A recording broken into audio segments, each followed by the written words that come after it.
Cordial saludo, estimados estudiantes. Bienvenidos a esta su segunda webconferencia del curso de Geopolítica y Desarrollo Humano. Les habla Emerson Oyola. Tengo asignado los roles de tutor y director del curso. Hoy es 25 de marzo del 2026 y vamos a abordar toda la temática, toda esa parte contextual que nos va a servir de base para desarrollar la tarea 3 del curso. El tema central de la web tiene que ver con la contextualización actual de la geopolítica contemporánea. Vamos a analizar cómo esos procesos de globalización, toda esa interdependencia que existe hoy en día entre los países, terminan determinando cómo esos aspectos geopolíticos influyen en todos los países a nivel mundial. Hoy en día no solo se dispersan las crisis económicas, las crisis en las bolsas de valores, sino esos aspectos geopolíticos, por ejemplo, la guerra por allá en Ucrania, la guerra en Oriente Medio, termina afectándonos a todos, precisamente por esa interdependencia que existe hoy en día entre las economías mundiales, de tal forma que ninguna de ellas pueda actuar de forma independiente. También vamos a aprender a identificar algunos indicadores relacionados con el desarrollo humano, cómo podemos nosotros medir toda esa parte del desarrollo humano, que por cierto es diferente al desarrollo económico. Todas esas cuestiones vamos a analizarlas aquí. Vamos a terminar de entender cómo es ese vínculo bidireccional que hay entre la geopolítica y el desarrollo humano. Porque no solo la geopolítica afecta al desarrollo humano, sino como aprendimos en la unidad anterior, el desarrollo humano también influye en todo lo que tiene que ver con la geopolítica. Minuto. Nos queda claro entonces que la geopolítica, por un lado, influye en el tema económico y que el tema económico termina afectando todo lo que tiene que ver con la disponibilidad de recursos para yo poder invertir en salud, en educación y en términos generales en todo lo que tiene que ver con el desarrollo humano. Pero a su vez el desarrollo humano también influye en las condiciones de poder de los países. Existen algunos países que si bien no tienen una posición geográfica privilegiada, no son ricos en recursos, pero son países que son modelos a nivel mundial en lo que tiene que ver con el desarrollo humano. Tipo, por ejemplo, Suecia, Noruega, Dinamarca. Esos países, si bien no tienen grandes fuentes de recursos como gas, petróleo, ni tienen ejércitos poderosos, son países que son modelos en todo lo que tiene que ver con el desarrollo humano. Y precisamente esa parte del desarrollo humano termina dándole poder y relevancia a nivel mundial. Me confirma, por favor, que me están escuchando bien, Dayana, Ximena, que están viendo la presentación. Sí, señor, sí se ve la presentación, sí se escucha bien. Recuerden que esta actividad es una actividad colaborativa que tiene fecha de cierre el próximo 13 de abril. Entonces, es importante que empecemos ya a definir esos roles dentro de los grupos, a identificar a los demás participantes del grupo, a contactarnos por el foro y no dejar para última hora los aportes. Recuerden que faltando 3 días para el cierre no se retroalimentan estos aportes y ya lo que suben es para sus compañeros.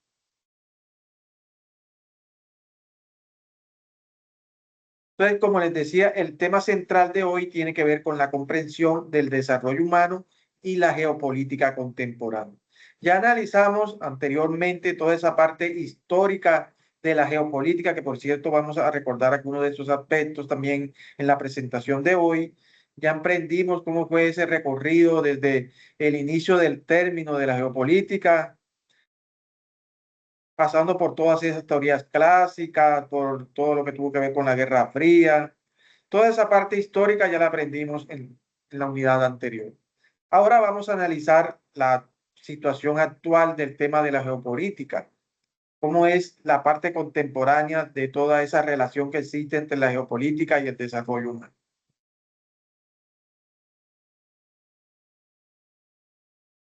Y para eso vamos a empezar hablando de lo que es la economía global y el impacto que esta tiene en las relaciones geopolíticas y el desarrollo humano. Cuando yo hablo de economía global, ya estoy hablando de una fase más avanzada del estudio de la economía. Pasamos de una fase que denominamos economía mundial, que se caracterizaba principalmente por analizar las relaciones comerciales entre los países, cómo era ese comercio entre los países, cómo era su producción, para pasar a un estadio más avanzado que se conoce ya como la economía global, que tiene que ver con esa economía interconectada, con esa economía globalizada.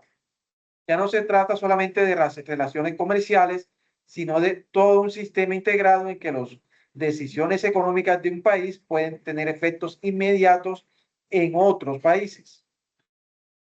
Y esa interconexión, repito, hoy no solo se da a través de, por ejemplo, las crisis económicas, sino todo lo que tiene que ver con los aspectos geopolíticos. Esa interconexión que hoy existe entre los países es lo que a mí me determina, por ejemplo, que la guerra en Ucrania nos terminó afectando a nosotros, aumentando la inflación, que por cierto no hemos podido superar aún. Seguramente antes de la guerra en Ucrania muchos no sabían ni siquiera dónde quedaba ese país en el mundo, ¿cierto? Pero miren cómo terminó afectándonos esa guerra a nosotros. Lo que está pasando por allá en Oriente Medio, con el precio del petróleo, que seguramente va a seguir aumentando en los próximos días. Todo eso tiene que ver precisamente por esa interconexión que existe hoy en día entre los países. Ningún país hoy en día puede vivir en autarquía, es decir, un país que sea autosostenible, que no dependa de ninguna manera de otros. Eso no existe hoy en día. Dadas las condiciones actuales de la economía, de la red, de todas estas cuestiones, ningún país puede aislarse de los efectos o de las crisis o repercusiones que pasen en una economía, sobre todo si esa economía es grande como la de Estados Unidos, si eso tiene que ver, por ejemplo, con un recurso que es preponderante en las economías mundiales, como por ejemplo el petróleo. Miren lo que está pasando con el precio del petróleo por la guerra en Irán, ¿cierto?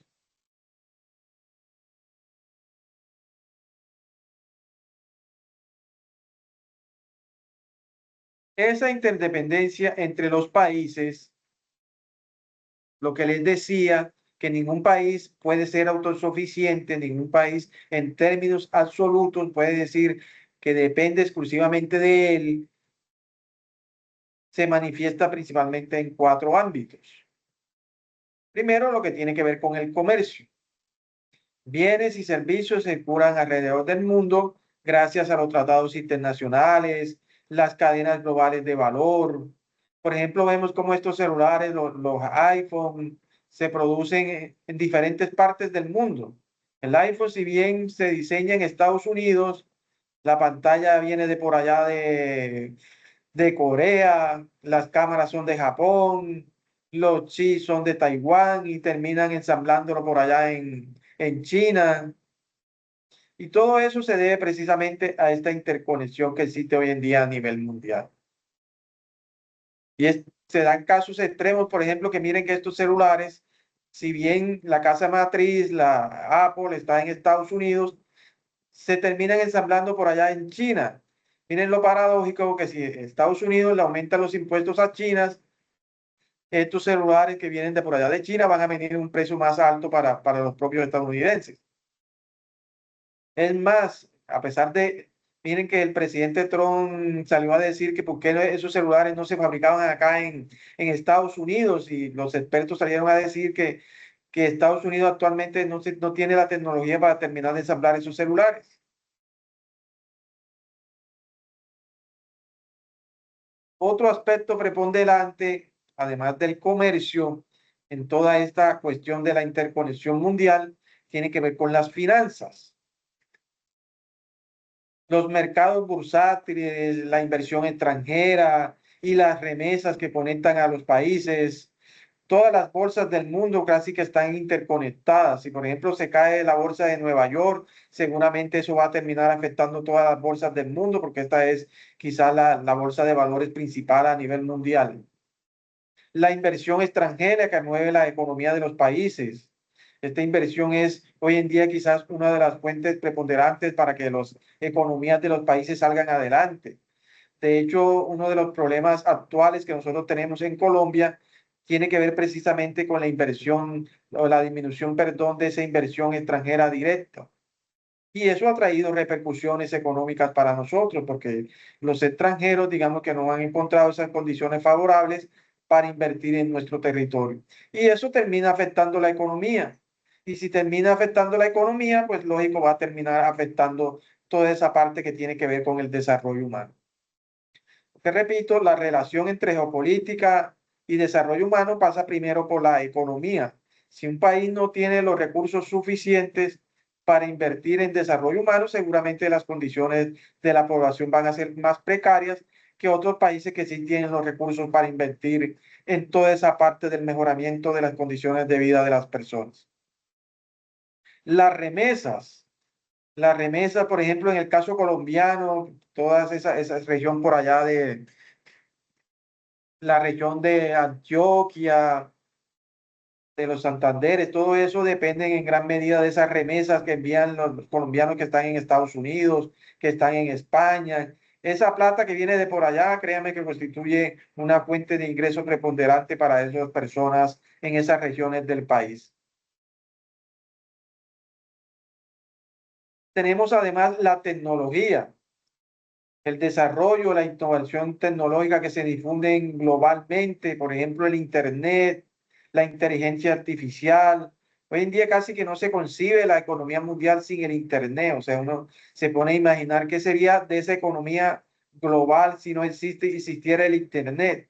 Digamos que el Internet es básicamente las venas por las que circula la economía mundial.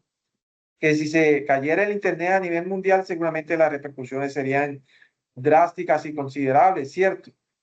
Pero miren que no solamente dependemos de esa red, sino miren con todo lo que ha avanzado hoy en día el mundo, dependemos también en gran medida por ejemplo, por esos pasos marítimos. Miren lo que está pasando con la guerra en Irán.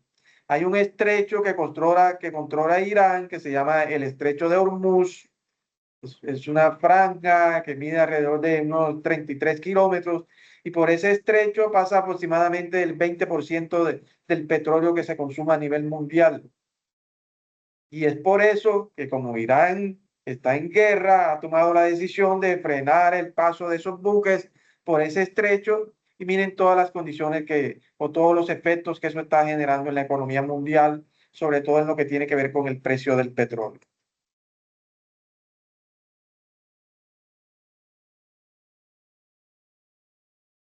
Pero están muy calladitas, no sé si tienen alguna pregunta, algún comentario. Esa es la idea también de estos espacios, que podamos hablar de geopolítica, de todos esos temas. Dayana, Ximena.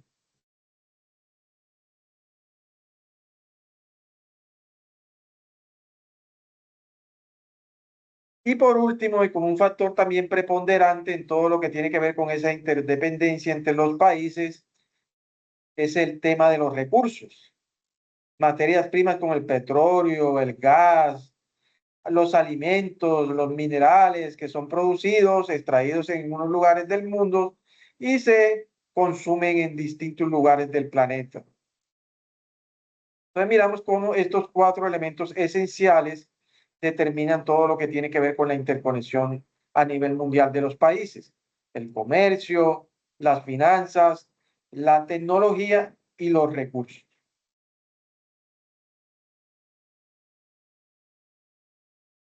La globalización, a pesar de que es tan beneficiosa y que hoy en día, como les digo, no se concibe un mundo que no sea globalizado, a pesar de que tiene grandes beneficios para la economía de los países, también genera ciertos retos o desafíos.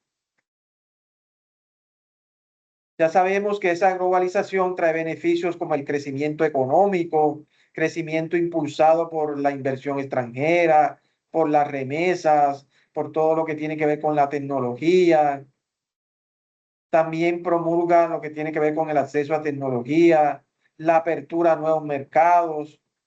Todos estos beneficios los trae la globalización para los países y para las economías mundiales. Pero sin embargo, también trae algunos problemas o algunas tensiones.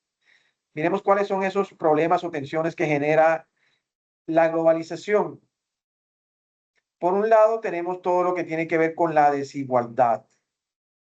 Los beneficios no se distribuyen de manera equitativa. Es ese dilema eterno que ha habido, que los ricos cada vez son más ricos y los pobres cada vez son más pobres. Que un pequeño porcentaje de la población es la que termina acaparando los beneficios de la producción a nivel mundial y un gran porcentaje de esta población cada vez se hace más pobre. Y esta brecha no solamente se presenta entre las personas, sino también entre los países. La brecha entre países ricos y países pobres, lejos de disminuirse, cada vez se acrecienta más. La concentración de poder, las grandes corporaciones multinacionales y las potencias económicas que influyen desproporcionadamente en las decisiones globales. Vemos como hoy en día las decisiones, si bien existen organismos como la ONU, ahí siempre termina imponiéndose lo que diga Estados Unidos, lo que termine diciendo Rusia, China. Pueden haber 20 países, por ejemplo, que estén a favor de emitir una resolución condenando a Israel por lo que pasó en Gaza. Pero si Estados Unidos vota en contra de esa resolución, al final termina anulándose, porque ellos tienen lo que se llama el poder de veto.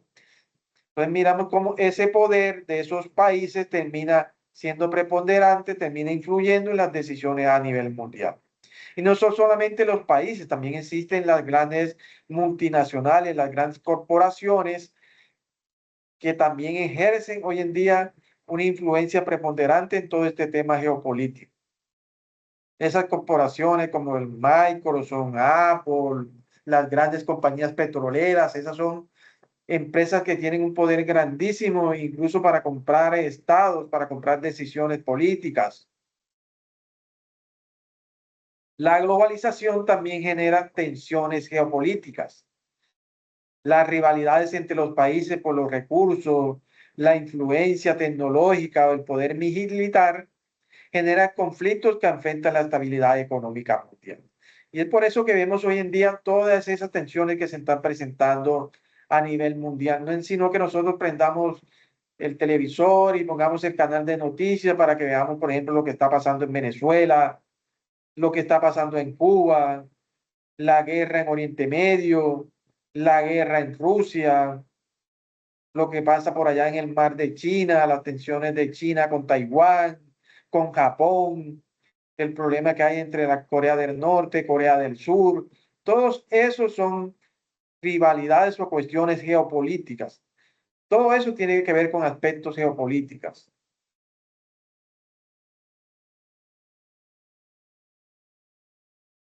Y todas esas cuestiones geopolíticas terminan afectándonos a nivel mundial por esa interconexión que existe entre los países y eso termina afectando las economías de todos nosotros. O sea, si no tengamos nada que ver por allá con la guerra en Ucrania o con la guerra entre Estados Unidos y Irán, de alguna u otra forma esto termina afectándonos a todos.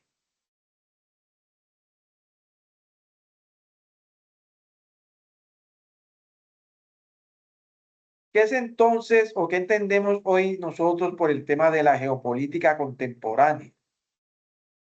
La geopolítica contemporánea es el estudio de cómo la geografía, los recursos naturales y el poder político y económico influyen en las relaciones internacionales y en la distribución de poder en el mundo. No se limita solo a los estados, sino también a los actores regionales, a los organismos internacionales, las empresas multinacionales que intervienen en las tomas de decisiones a nivel global. Entonces vemos cómo ya cuando nosotros hablamos de geopolítica contemporánea, no solamente nos estamos refiriendo a lo que pasa en términos del conflicto, de las relaciones de poder entre los países, sino que miren cómo ya entran otros actores también a jugar un papel preponderante en este tema, como son esas grandes multinacionales, esos organismos internacionales como la ONU, la OTAN. Todos esos actores influyen determinantemente en la parte geopolítica y en las condiciones de poder que terminan afectando el desarrollo humano de estos países.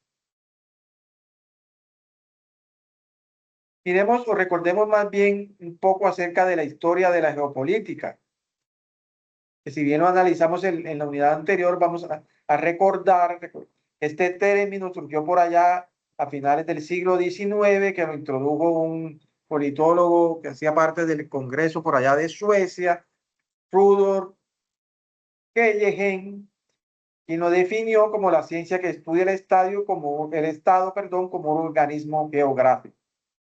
Kellerman fue el primero en introducir toda esta parte de la geografía al análisis del Estado. Él afirmaba que el Estado podía concebirse como un organismo vivo que nace, crece, se desarrolla y que incluso si no tiene las condiciones necesarias puede entrar en crisis y que esas condiciones necesarias se le dan los recursos, la ubicación geográfica, toda esa parte que hace parte de la geopolítica. Posteriormente apareció la teoría de Friedrich Reiser, la teoría del espacio vital. Según este señor, no solo consideraba la geopolítica definiéndola como una cuestión geográfica, que era el determinante del poder de los países, sino que él le introdujo un aspecto adicional, afirmaba que estos países donde sus territorios, digamos que ya se les quedaban pequeños para sus necesidades, casi que estaban en la obligación de extender su territorio más allá de sus fronteras para garantizar su supervivencia, garantizar el acceso a recursos. Miren las implicaciones tan grandes que tenían esta teoría de este señor, que fueron acogidas nada menos y nada más que en su época por los nazis. Los nazis, toda esa guerra que hubo de Alemania, que se intentó apoderar de gran parte de Europa, tomaron como postulados la teoría de Reiser del espacio vital. De esa necesidad ellos afirmaban que Alemania tenía la necesidad para sobrevivir, para garantizar el acceso a recursos, de extender su territorio más allá de sus fronteras. Tenemos también la teoría de Hartford Mackinder, la teoría del corazón del Harlan o el corazón territorial. Él afirmaba que el país que estuviera en la capacidad de controlar esta parte de Europa del Este, que está conformada por Rusia, Ucrania, todos esos países, por ser una región tan rica en minerales, iba a ser capaz de controlar lo que él denominaba la isla mundial, que la isla mundial estaba conformada por Europa, América, por allá parte de Japón, que controlaba esa isla iba a ser capaz de controlar el mundo. Y tenemos la teoría de Alfred Mahan, que tiene que ver con la importancia del poder naval en el dominio mundial.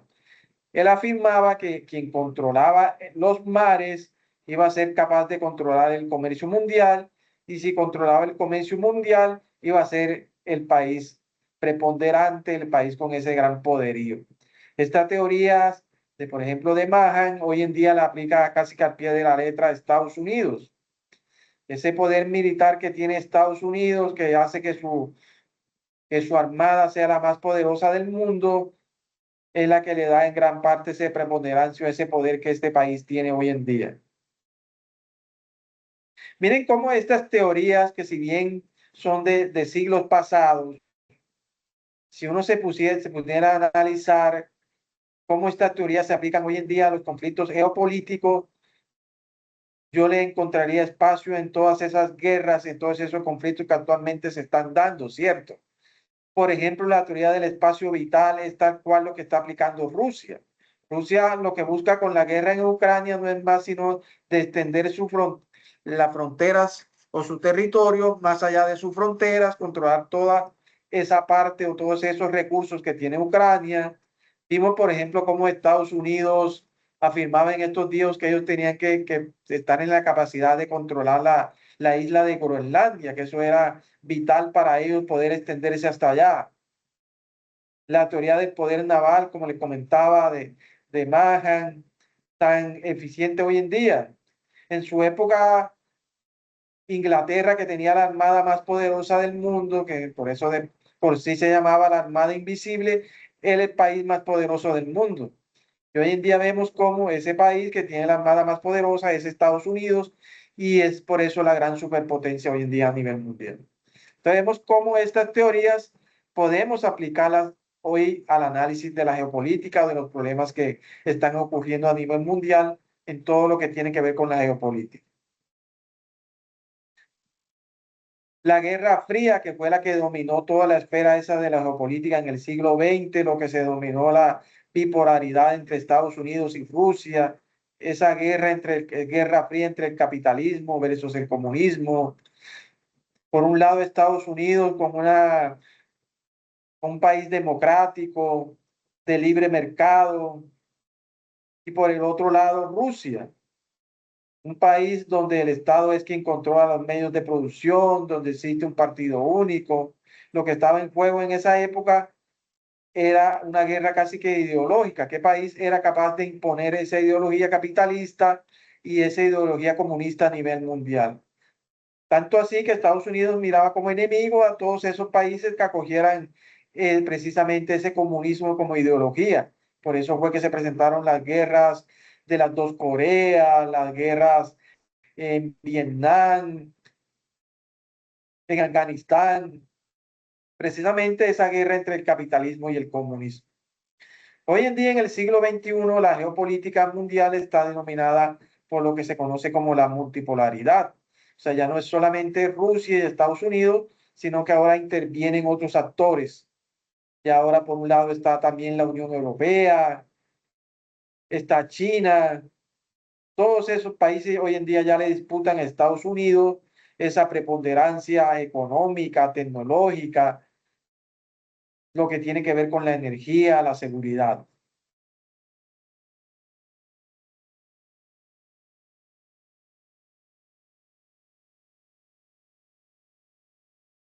Miremos cuáles son esos factores actuales de la geopolítica. Por un lado, tenemos todo lo que tiene que ver con los recursos estratégicos, la energía, el petróleo, el gas. Por otro lado, el agua dulce, que cada vez es más escasa en ciertas regiones del mundo. La tecnología, como los microchips, la inteligencia artificial, el uso de datos. Todo eso hoy en día hace parte de conflictos que, si bien no generan guerras, hoy en día los países están en disputa por ser quien controle esa tecnología, esa inteligencia artificial. También están los conflictos y las alianzas internacionales. Existen esas disputas territoriales por allá en Rusia, en Ucrania, Israel, el tema de Estados Unidos con Venezuela, con Cuba, todas esas tensiones militares que están tan presentes en nuestro día a día. Organismos como la OTAN, la ONU, el G20, que si bien son organismos que generan cooperación, también a veces generan fricciones. Y por último tenemos los nuevos actores globales. Ya no es solo Estados Unidos, ya no es solo Rusia, sino que ahora también existen otros países que han cobrado preponderancia a nivel mundial, como es el caso de China, de India, la Unión Europea. Miren que la Unión Europea cobró preponderancia cuando se constituyó como un bloque como tal. La Unión Europea, digamos que si yo analizo esos países por separado, no tienen ese poder de negociación tan fuerte como lo tienen hoy en día al constituir ese bloque. Es más, hoy en día las grandes superpotencias, digamos que son Estados Unidos, Rusia, China, y hay que incluir ahí el bloque de la Unión Europea.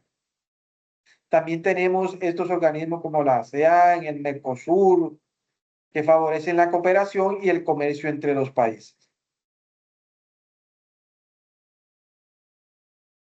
Miremos cómo es esa relación entre la geopolítica y el desarrollo humano. La geopolítica, recordemos que no es solo un asunto de estados y de gobiernos, sino que además sus consecuencias afectan directamente a las personas. El impacto de la geopolítica afecta la economía afecta a las personas.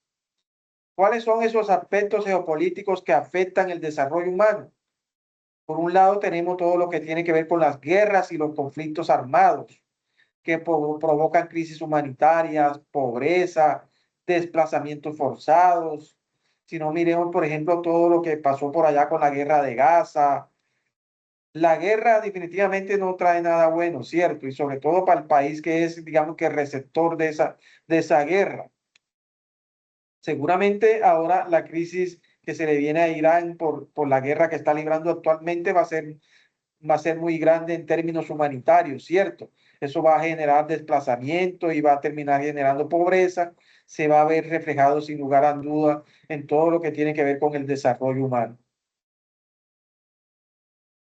Las crisis migratorias, millones de personas buscan condiciones de vida mejores, lo que genera tensiones, sobre todo en los países receptores. Si no, miremos todo lo que está pasando en Estados Unidos con el problema de la migración. Básicamente eso lo asumió este gobierno como un problema de Estado.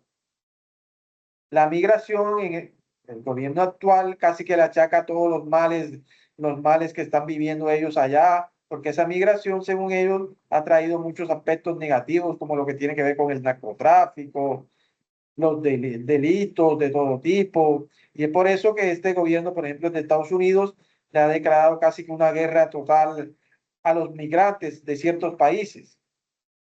Lo que pasó en un momento dado en Colombia con la migración venezolana, que ya es un tema de análisis, ¿cierto? Si esa migración a nosotros nos trajo cosas positivas o cosas negativas.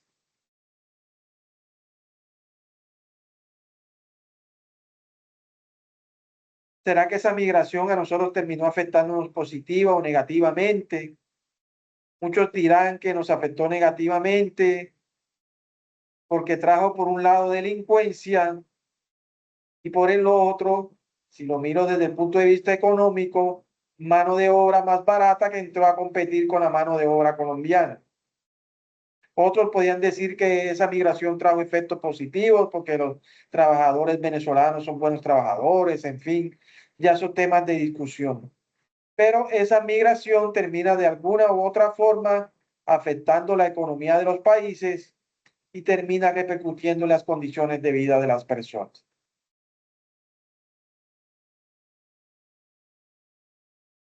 El acceso a desigual a los recursos estratégicos. Esto afecta a la educación, la salud, el empleo y por ende la calidad de vida de las personas.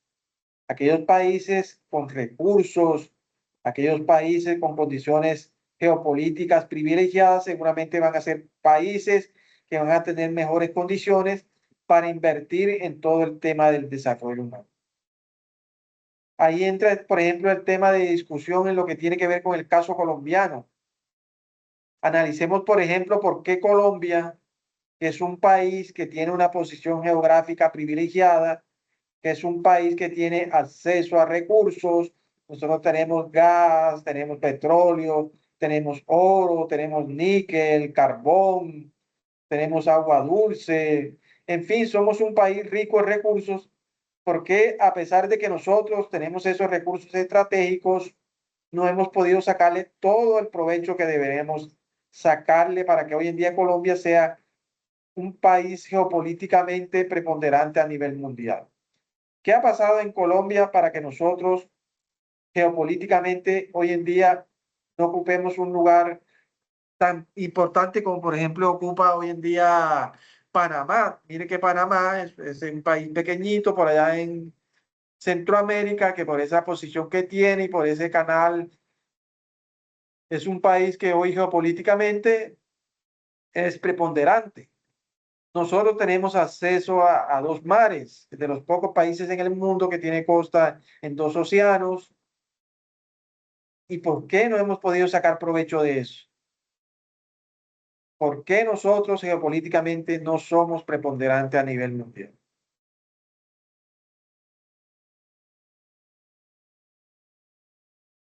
Miremos el otro gran ámbito de estudio del curso y es lo que tiene que ver con el desarrollo humano.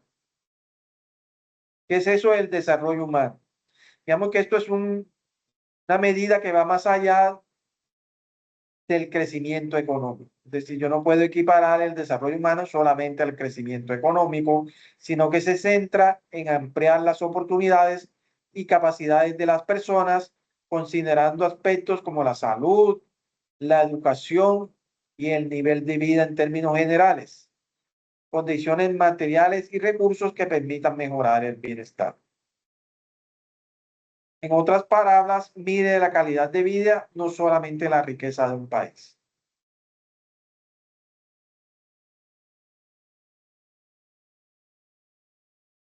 Dayana, ¿estás por ahí?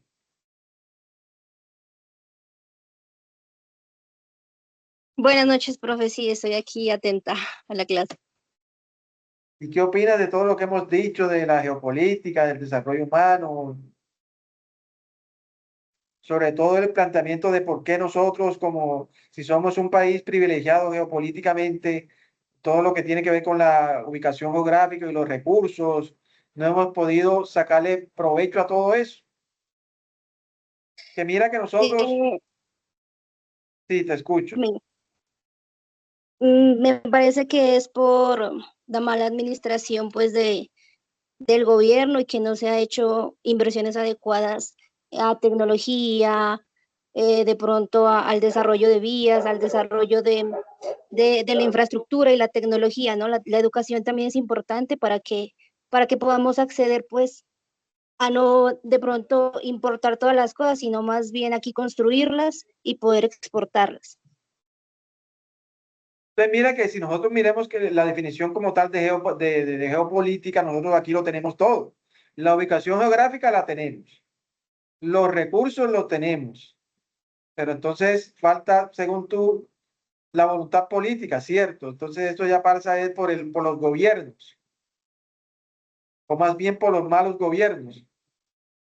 Sí, por los malos gobiernos y o sea, también porque no se invierte en el desarrollo humano, ¿no? En la calidad de vida, en la educación, en la innovación, en todo esto de la tecnología, porque lo tenemos todo. En agricultura estamos excelente y también lo que dice usted, profe, de los dos mares y tenemos un puerto también muy importante, que todo eso se podría aprovechar, pero entonces los recursos se están administrando mal y pues no hay como esa oportunidad para que la gente pueda optar para crear empresa, y para hacer como un desarrollo internacional, ¿no? Efectivamente, entonces miremos cómo a pesar de que nosotros contamos con todos esos privilegios geopolíticos, el aspecto principal tiene que ver con las personas que administran esos recursos, en este caso los gobiernos. El desarrollo humano nosotros podemos medirlo por el índice de desarrollo humano. Digamos que este fue un indicador creado por el Programa de las Naciones Unidas para el Desarrollo que mide el progreso de los países en términos de bienestar. ¿Qué incluye este índice de desarrollo humano? Básicamente tres dimensiones, lo que tiene que ver con la salud, lo que tiene que ver con la educación, lo que tiene que ver con los ingresos. Ya sabemos que el desarrollo humano nosotros no podemos equipararlo exclusivamente al concepto de los ingresos, porque un país rico, un país con un crecimiento económico alto, no quiere decir que sea un país con un gran desarrollo humano. Pero este índice se involucra o sí considera importante efectivamente esos ingresos, porque es que si no hay ingresos no puede haber desarrollo humano.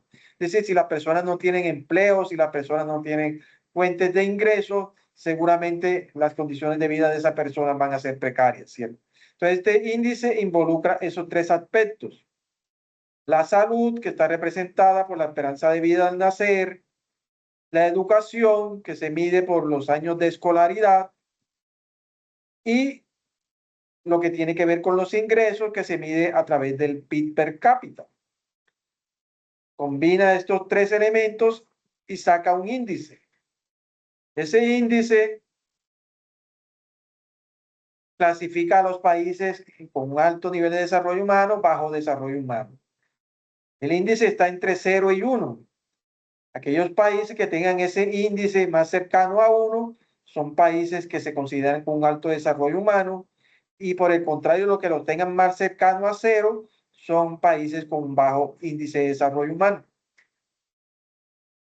Este índice permite comparar a los países, identificar desigualdades y orientar políticas públicas que van más allá del PIB o del mero crecimiento económico.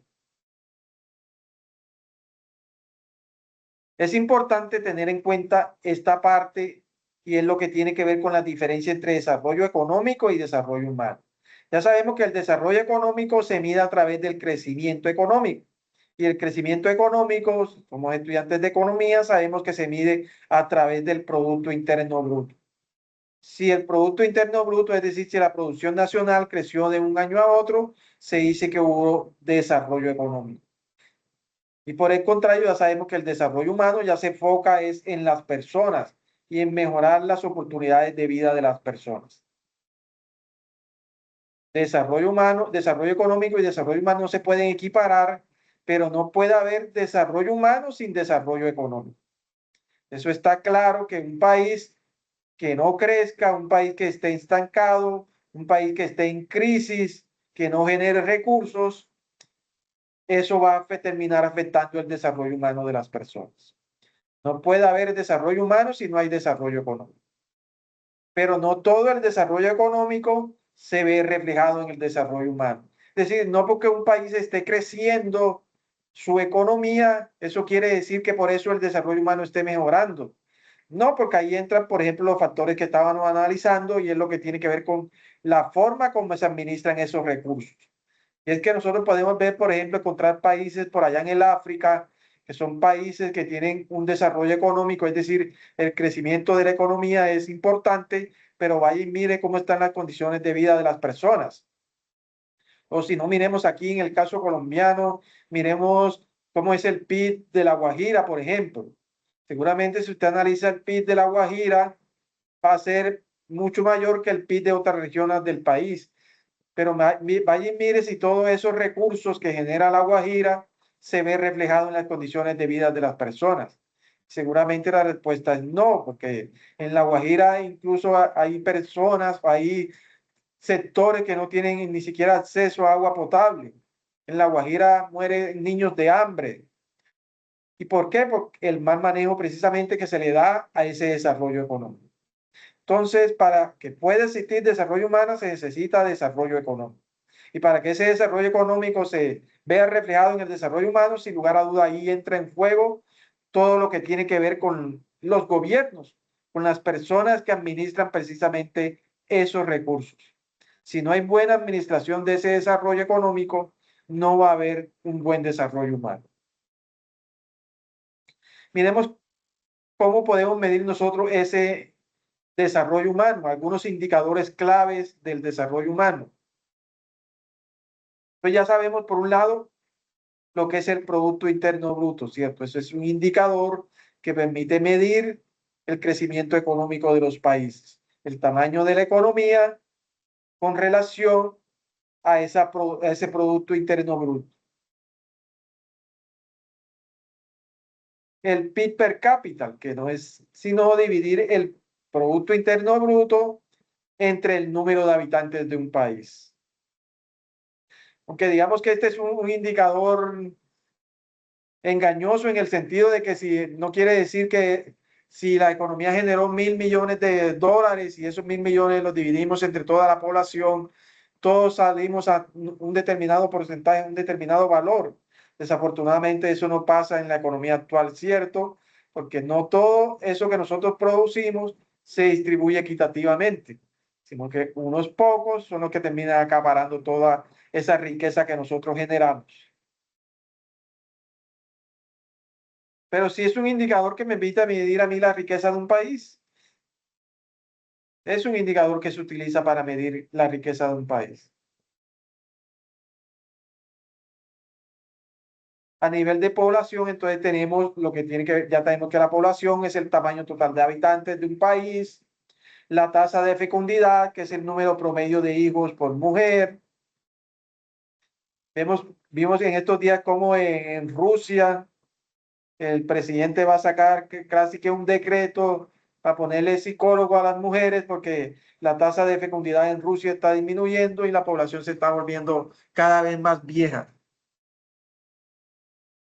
Y hay países como China, que también controlan mucho esto, lo que tiene que ver con la fecundidad, el número promedio de hijos por mujer. La esperanza de vida al nacer, que refleja los años promedio que se espera que viva una persona. Este es un indicador de salud y bienestar relacionado con el acceso a servicios médicos, nutrición y condiciones de vida. También tenemos pues, el índice de desarrollo humano, que ya sabemos que integra esos tres aspectos: salud, educación y nivel de ingreso. El acceso a agua potable también es un indicador relacionado con todo lo que tiene que ver con el desarrollo humano. Con estos indicadores, yo puedo construir unos rankings para comparar las condiciones de vida de los países. Y estos rankings los puedo yo agrupar en estas categorías. El ranking de calidad de vida, que incluye variables como la seguridad, el acceso a servicio básico, educación, salud, empleo, vivienda y medio ambiente. Este ranking de calidad de vida, por ejemplo, lo desarrolla la ONU, la OCDE, también tiene un ranking de calidad de vida. El desarrollo humano, que se mide principalmente por ese índice de desarrollo humano. El ranking de poder de consumo, que está relacionado directamente con el PIB per cápita. El tamaño del PIB per cápita es lo que me viene a mí determinando el poder de consumo de ese país. Y el ranking de desarrollo económico, que está directamente desarrollado con el PIB. Ya hemos dicho que tiene que ver con el crecimiento de la economía de un periodo a otro. Con base en estos índices, yo puedo construir estos rankings que me sirven para comparar a mí a los países. Ya sabemos que para construir estos rankings no solamente se tienen en cuenta aspectos cuantitativos, es decir, números, como les decía, del IDH, del PIB, de la esperanza de vida al nacer, como por ejemplo Noruega, sabemos que tiene un índice de desarrollo humano de 0,961, miren que es un índice muy cercano a 1, ¿cierto? Ya sabemos que este índice está entre 0 y 1, entre más cerca del 1 esté, son países con un alto índice de desarrollo humano. Si nosotros vamos a estudiar estos rankings, seguramente estos países nórdicos, lo que es Suiza, Noruega, Dinamarca, siempre son países que ocupan los primeros lugares en el índice de desarrollo humano. Y eso precisamente es lo que les da ese poder político que no les dan las armas. Es decir, ellos ejercen lo que se llama el poder blando, que no, ese poder que tienen a nivel mundial no es por la fuerza ni por la parte militar, sino precisamente porque son países modelos en lo que tiene que ver con el desarrollo humano. También hay que analizar aspectos cualitativos, factores culturales, sociales y políticos que no siempre se reflejan en las cifras. Ejemplo, un país puede tener un alto PIB per cápita, pero una desigualdad social considerable. Esto puede reducir la percepción de calidad de vida. ¿Por qué se presentan estas brechas entre los países? Entonces, aquí entran en juego factores históricos. La colonización y explotación de recursos dejaron estructuras desiguales. Nosotros en ese repartimiento casi que hubo de la economía mundial, siempre nos hemos caracterizado por ser un país agrícola, un país que se dedica sobre todo a las actividades extractivas. Nosotros no exportamos tecnología, sino que históricamente hemos dependido de esa tecnología que exportamos del mundo. La estructura económica de los países también tiene mucho que ver en esos indicadores. Los países más industrializados y con las mejores tecnologías seguramente son los países con más ingresos. Si tienen más ingresos, tienen más poder de consumo. Si tienen más poder de consumo, son países que tienen más recursos para invertir en todo lo que tiene que ver con el desarrollo humano. Las instituciones y la gobernanza también tienen mucho que ver. Países con gobiernos estables, democráticos y transparentes son países que generalmente tienen una mejor calidad de vida y desarrollo humano. Si no miremos, por ejemplo, lo que pasa en Venezuela, lo que pasa en Cuba, en todos esos países que tienen esos problemas de gobernanza, cómo están las condiciones de las personas de esos países. El capital humano y la educación también son factores que influyen en todo lo que tiene que ver con ser una economía más productiva y con un alto índice de desarrollo humano. Y por último tenemos la geopolítica. La geopolítica y la globalización, sin lugar a dudas, que tienen un papel importante en todo lo que tiene que ver con el desarrollo humano. Esos factores geopolíticos terminan afectando el desarrollo humano de los países. ¿Cuáles son esos retos actuales entonces en términos de geopolítica y desarrollo humano? Las brechas que existen entre el norte y el sur global. Persisten grandes diferencias entre los países con alto índice de desarrollo humano, países con extrema pobreza, mientras Europa y Norteamérica tienen altos índices de bienestar, regiones como el África, países de Centroamérica, son países que tienen acceso limitado a recursos con limitadas condiciones de desarrollo humano. Desigualdades dentro de los países. El crecimiento económico no garantiza un bienestar social. Y eso lo hemos dicho y lo hemos repetido en toda esta conferencia. En muchos países la riqueza se concentra en pocos sectores, generando esas brechas tan grandes que existen entre ricos y pobres. América Latina, por ejemplo, somos un modelo en eso. Las brechas que existen entre ricos y pobres. Este es un cuadro comparativo, por ejemplo, en el caso del Producto Interno Bruto de diferentes países, y es una de las gráficas que ustedes deben realizar para esta actividad. ¿Cuáles son los retos actuales entonces del desarrollo humano y la geopolítica? Todo lo que tiene que ver con el cambio climático, que afecta a la seguridad alimentaria, los recursos hídricos, los desastres naturales, las crisis energéticas, esa dependencia de los combustibles fósiles y las tensiones por la transición hacia energías más renovables. Miren que nuestro gobierno se la ha peleado, por decirlo así, por esa transición y no ha sido fácil, ¿cierto? No ha sido fácil pasar de una economía que depende del petróleo a pasar a esas energías renovables. Eso no es una transición que ha sido fácil. Las guerras y los conflictos armados, que son el pan hoy en día de discusión, las tensiones geopolíticas, las migraciones masivas.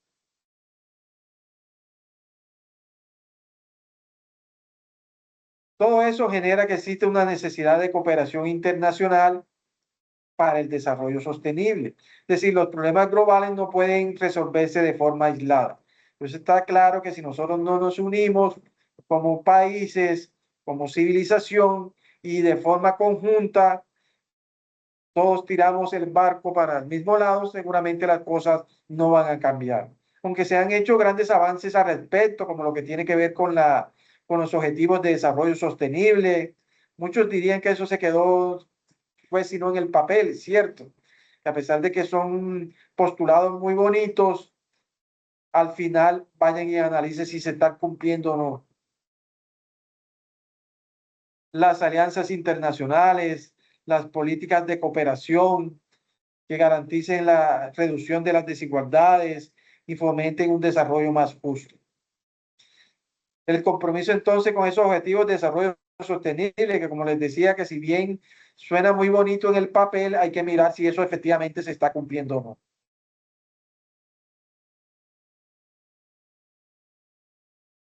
¿Tienen alguna duda con relación a la tarea, a la guía de actividades, a las actividades que vamos a realizar, Dayana?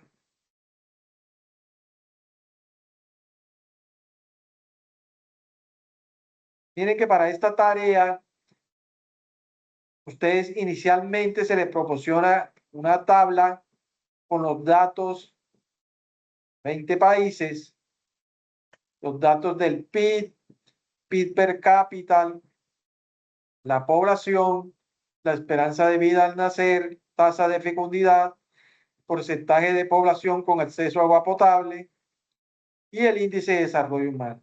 Entonces ustedes con estos datos que están aquí van a construir unos rankings, los rankings que les mencionaba, van a construir 4 rankings. van a construir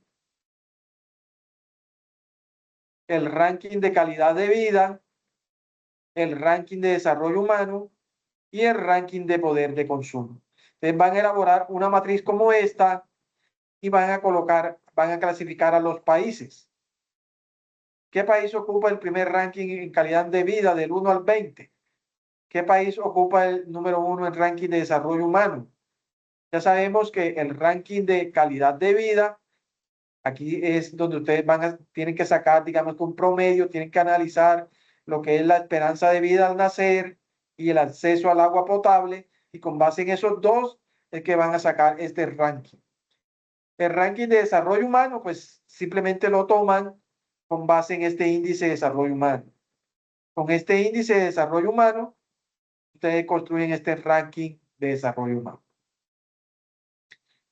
El ranking de poder de consumo, que se determina a través del PIB per cápita. Entonces, con base en este dato del PIB per cápita, yo determino ese ranking de poder de consumo. Y el otro, que es el ranking de desarrollo económico, que ya sabemos que ese desarrollo económico se mide a través del Producto Interno Bruto. Miren que en la matriz que les aparece en la guía aparecen solamente 3 rankings, pero son 4. No se les olvide y no cometan el error de solamente desarrollar estos 3, sino que son estos 4 rankings. Ustedes deben construir los rankings, clasificar a los países del 1 al 20, pero además deben incluir una columna aquí adicional donde ustedes van a explicar por qué ese país ocupa esa posición en cada uno de esos rankings.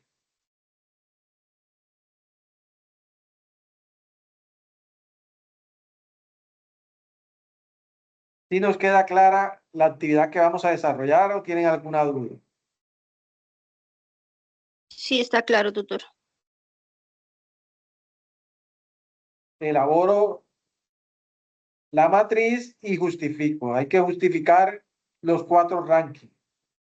Para esa justificación no es solamente con números, sino también hay aspectos cualitativos que ustedes pueden investigar también. O sea, no solamente limitarse a la información de la tabla.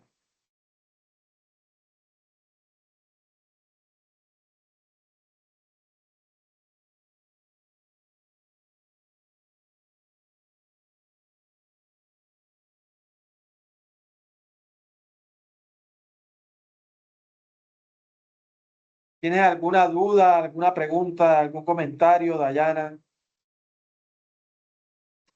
No, tutor, todo claro.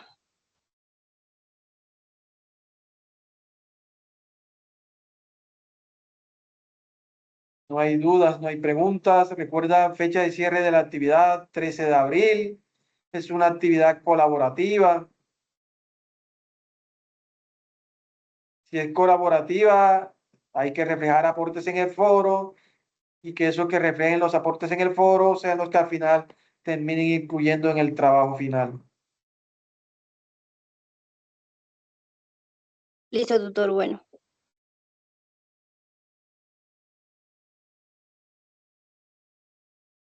Entonces, si no hay más dudas, no hay comentarios, podemos dar por terminada esta sesión, nuestra segunda web conferencia del curso de Geopolítica y Desarrollo Humano.